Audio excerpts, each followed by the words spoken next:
iyo itu. Assalamualaikum. Mana Pak? Buka tadi Pak. Telat Pak awas kok.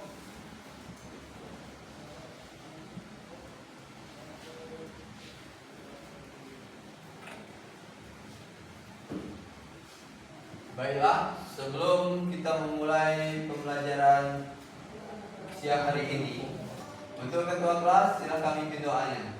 Belum kita berdoa, mari.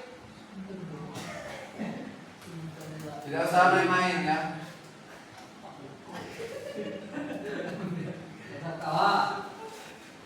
Sebelum kita belajar, mari kita berdoa bersama-sama. Bismillahirrahmanirrahim. Rabbi wali wali Ya Amin. Walau datang bila sana yang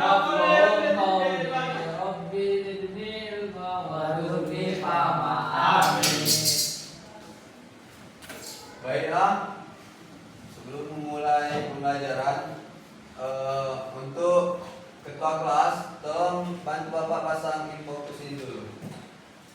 masuk sama dia.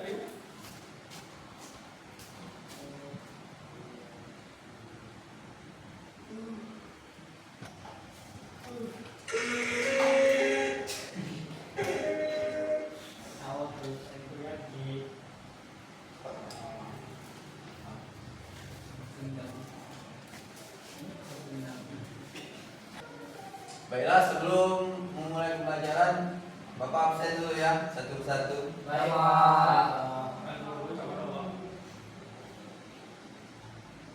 Hamzah, Rafi, Amin, hadir Pak. Reno, Azari. Ada yang tidak hadir? Alhamdulillah, berarti anak lokal ini rajin-rajin semua ya.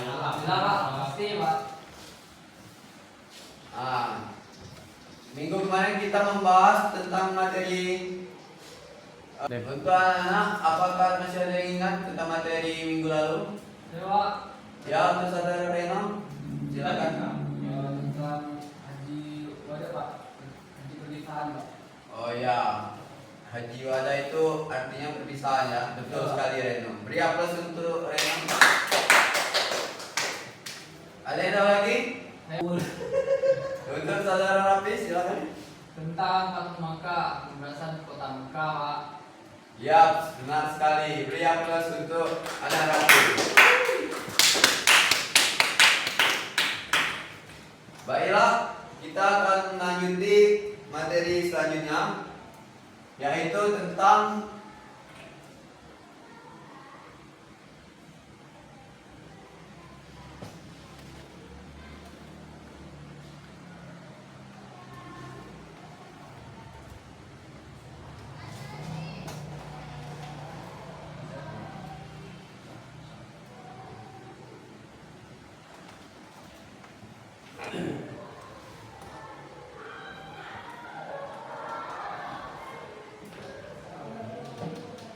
ada yang tahu apa itu Kota Mekah dan Haji Wada? Tidak tahu.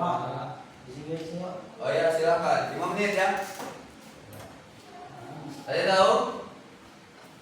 Ya, kalau tidak ada yang tahu, kita sebelumnya Bapak kasih 2 kelompok untuk anak-anak Bapak. Kelompok pertama Reno sama Rapi, kelompok kedua Hamzah sama Hamid. Oh ya, dari masukkan kelompok Rapi saja. Baik, Pak. Nomor 1 ya, Pak. Ya. Nah, nanti tolong disimak videonya. Sudah simak video nanti Bapak suruh kali per kelompok menjelaskan ke depan. Ya Pak. Iya, Pak. Tolong untuk saudara Reno dihidupin. Ini, Pak. Ya.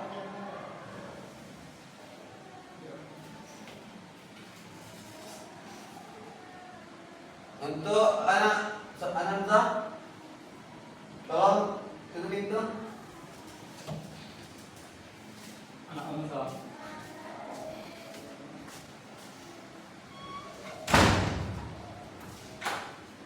Pak, dikunci, Pak. Tidak, Kunci, Pak. tidak, Pak.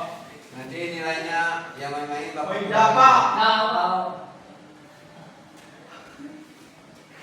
Nakal banget nih anak Pak, tulisannya Pak Nalani, Pak. Ya, Bapak itu seperti ini. Boleh, Pak. Ya. Gimana sih, Pak? Ya. Kau tutup pintu ya. Belajar mengenai pendidikan agama Islam Oh ya, untuk saudara Azari masuk kelompok 1 ya. dan haji wajib. Kau disimak dengan benar nanti suruh jelasin. Satu maka adalah peristiwa penting dalam sejarah Islam yang terjadi pada tahun ke-8 Hijriah. Hal ini juga menandai banyaknya orang yang berbondong-bondong masuk Islam. Penyebab utama terjadinya peristiwa Fathu Makkah adalah, untuk tahu jawabannya, yuk kita bahas. Fathu Makkah atau penaklukan Mekah adalah peristiwa yang terjadi pada tahun ke-8 Hijriah atau 630 Masehi ketika Nabi Muhammad SAW dan para sahabat Pamit, jangan main-main. Yuk, anaknya harus keluar dari Pak. Quraisy. Setelah perjanjian Hudaybiyah ditandatangani pada tahun ke-6 Hijriah, di mana kaum Quraisy dan kaum Muslimin sepakat untuk melakukan gencatan senjata selama 10 tahun.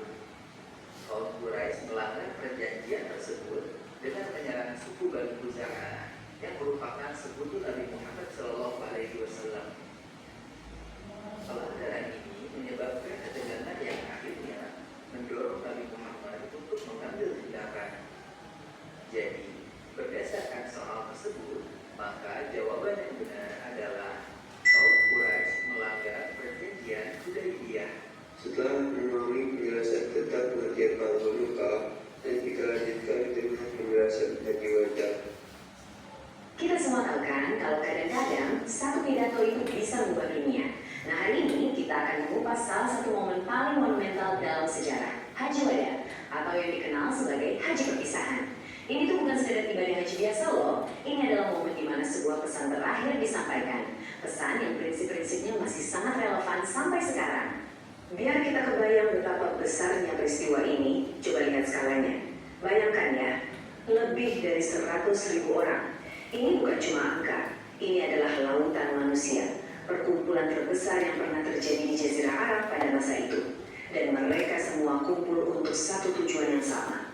Jadi, gimana ceritanya pertemuan sebesar ini bisa terjadi? Semuanya itu berawal dari sebuah pengumuman dari Nabi Muhammad di Madinah. Kabar bahwa beliau akan menunaikan ibadah haji menyebar dengan cepat banget kayak api, menciptakan gelombang antusiasme yang menarik orang-orang dari setiap sudut Jazirah Arab. Nah, untuk benar-benar paham kenapa momen ini krusial, kita perlu lihat konteksnya. Ini terjadi setelah Fathu Makkah, yaitu saat Mekah sudah dibuka kembali dengan damai. Jadi bisa dibilang Haji Wada ini jadi semacam puncak dari seluruh misi kenabian, momen penyempurnaan setelah fondasi-fondasi utamanya diletakkan. Dan motivasi mereka itu, ini kuncinya. Mereka datang bukan cuma sebagai peserta ritual biasa. Bukan, mereka datang sebagai murid yang haus ilmu dengan satu tujuan yang sama, menyaksikan dan mempelajari bentuk ibadah haji yang paling sempurna langsung dari sumbernya. Oke, sekarang mari kita beralih ke perjalanannya. Coba bayangkan suasananya deh di sepanjang jalan menuju Mekah. Ini bukan sekedar perjalanan fisik ya, ini adalah sebuah pergerakan spiritual yang dahsyat yang penuh dengan pengabdian dan rasa persatuan yang luar biasa. Perjalanan dimulai dari Madinah. Di sebuah tempat bernama Dzul Khulaifah, Nabi mengajarkan para pengikutnya cara memasuki keadaan suci atau ihram. Jadi, dari awal banget, setiap langkah perjalanan itu adalah pelajaran langsung tentang ritual yang benar. Coba deh bayangkan suaranya. Gema Aliyah, kalimat suci ini, diucapkan serempak oleh lebih dari 100.000 suara. Itu pasti menciptakan sebuah pemandangan, atau lebih tepatnya bentangan suara, spiritual yang begitu dahsyat, menyatukan setiap orang dalam satu panggilan yang sama kepada Tuhan. Dan inilah dia, puncaknya. Tanggal 9 Dzulhijjah di Padang Arafah. Disinilah momen yang paling ditunggu-tunggu itu akan terjadi. Momen di mana sebuah pesan abadi akan disampaikan di hadapan lautan manusia yang tak terhingga. Bahkan sebelum khutbahnya dimulai, pemandangannya sendiri itu sudah jadi pesan yang sangat kuat. Di Arafah, nggak ada lagi si kaya atau si miskin, bangsawan atau rakyat jelata. Semuanya pakai kain putih yang sama, berdiri berdampingan. Benar-benar sebuah visualisasi yang sempurna dari kesetaraan manusia. Khutbah yang disampaikan Nabi di sini tuh bukan pidato biasa loh. Banyak yang melihatnya sebagai sebuah piagam hak asasi manusia yang revolusioner. Sebuah piagam yang meletakkan prinsip-prinsip universal bagi seluruh umat manusia. Khutbah ini dibuka dengan fondasi paling dasar dari sebuah peradaban. Kesucian mutlak atas hidup, harta, dan martabat setiap manusia. Ini adalah sebuah deklarasi bahwa di hadapan Tuhan, setiap nyawa itu berharga dan gak boleh digabung-gugat.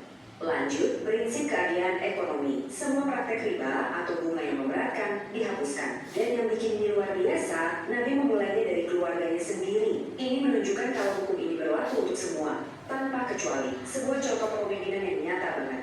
Nah, di masa ketika status perempuan seringkali dianggap sangat rendah, pesan ini, wah, ini terdengar sangat revolusioner. Khutbah ini bukan cuma menuntut perlakuan baik, tapi juga mengangkat derajat perempuan menjadi mitra yang dihormati dan penolong yang berharga, bukan lagi dianggap sebagai properti. Ini seruan untuk kebaikan dan keadilan di level masyarakat paling dasar. Dan pesan yang ini benar-benar meruntuhkan pilar utama masyarakat kesukuan pada saat itu. Di dunia yang dibangun di atas kebanggaan garis keturunan dan warna kulit, deklarasi kesetaraan rasial ini adalah sebuah gebrakan total.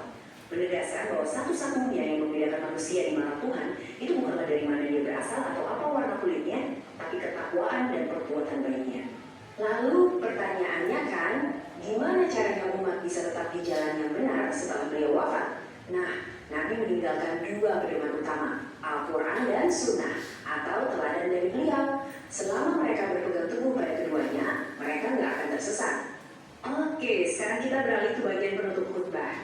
Ini bisa dibilang momen yang paling dramatis dan paling menggetarkan dari keseluruhan peristiwa. Karena disinilah sebuah konfirmasi langsung dari Tuhan turun. Coba bayangkan momen ini.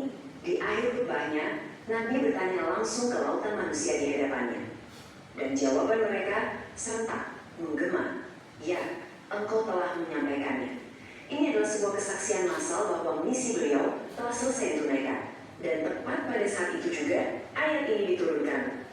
Ini seperti stempel persetujuan ilahi, sebuah deklarasi bahwa agama Islam telah lengkap, telah disempurnakan. Momen ini menandakan bahwa seluruh ajaran telah paripurna. Setelah khutbah yang luar biasa di Arafah itu, rangkaian ibadah haji dilanjutkan.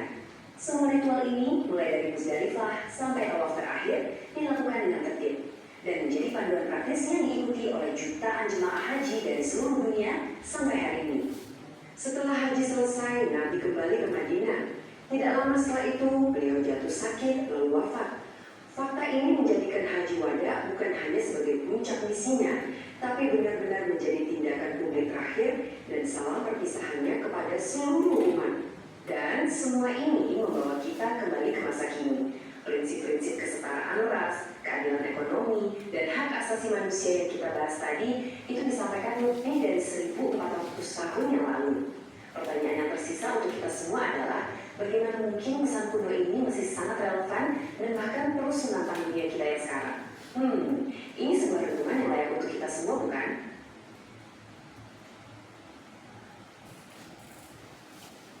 Nah, baiklah, di sini kan sudah selesai nonton videonya. Dan Bapak minta untuk kelompok 1 menjelaskan tentang Fathul. Nah, dan di sini kan videonya sudah selesai nih. Bapak minta kelompok 1 menjelaskan tentang Fathul Mekah, perwakilan 2 orang, dan kelompok 2 menjelaskan tentang Haji Wada, perwakilan 2 orang. Silakan kelompok 1 dulu maju, 2 orang untuk menjelaskan.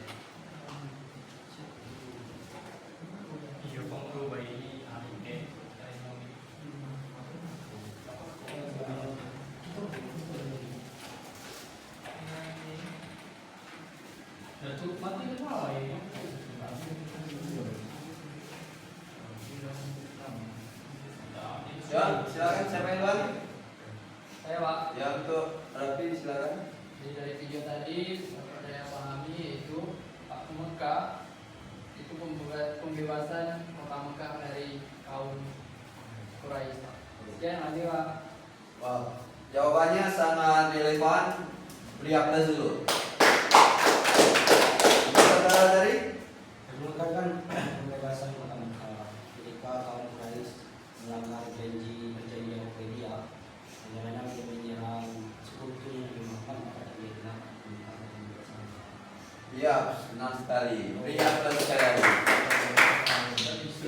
Ya, boleh silakan duduk. Untuk saudara kelompok yang kedua, silakan perwakilan orang. Ya, Hamzah sama Hamid.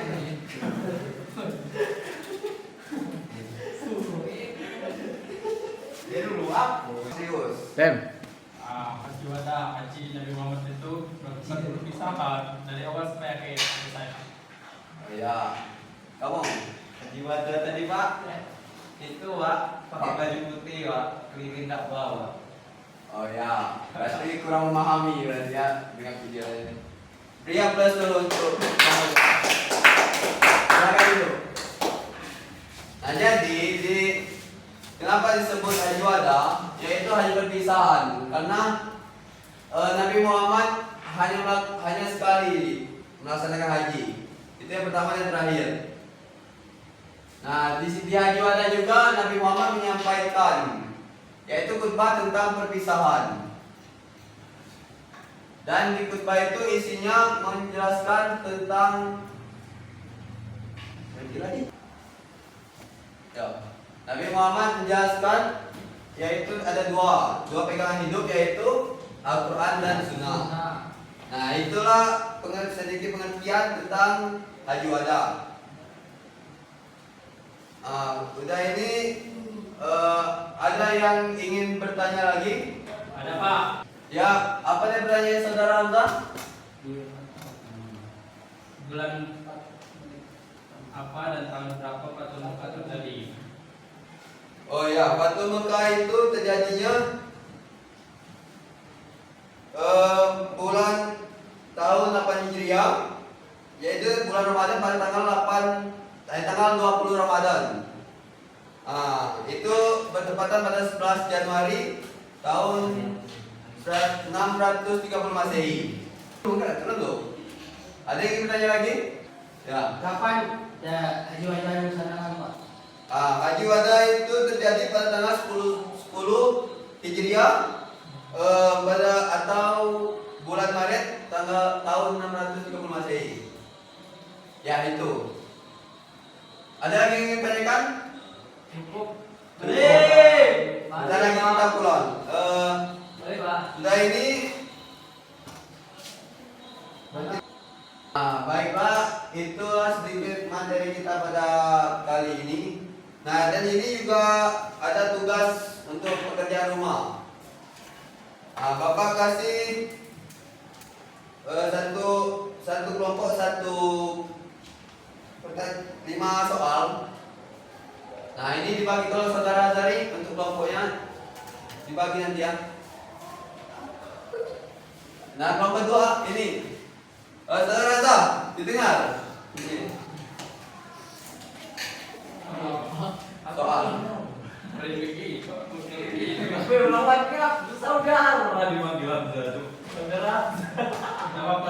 Hanya dikumpul sama Bapak ya.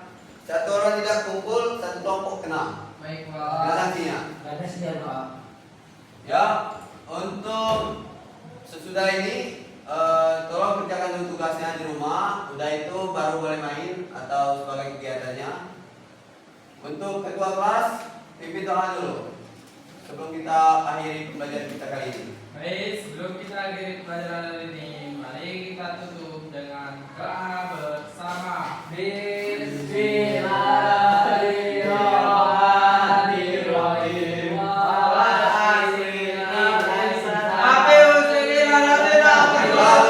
Ulang. Doanya ulang. Serius. Kalau mau ulang. Sebelum kita tutup, mari kita berdoa bersama-sama. Bismillahirrahmanirrahim.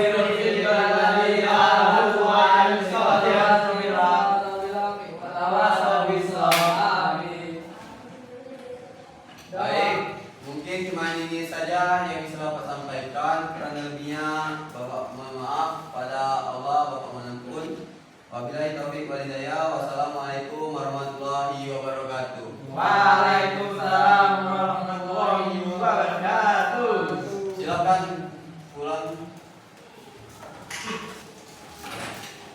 Wih, udah pulang terus. Malam. Ya, kerjain tugasnya. Ya, Pak. Jangan main langsung, kerjain dulu. Ya, Pak. Ayo dia antara makan dulu ayo. Mulai siapa? Baik dong.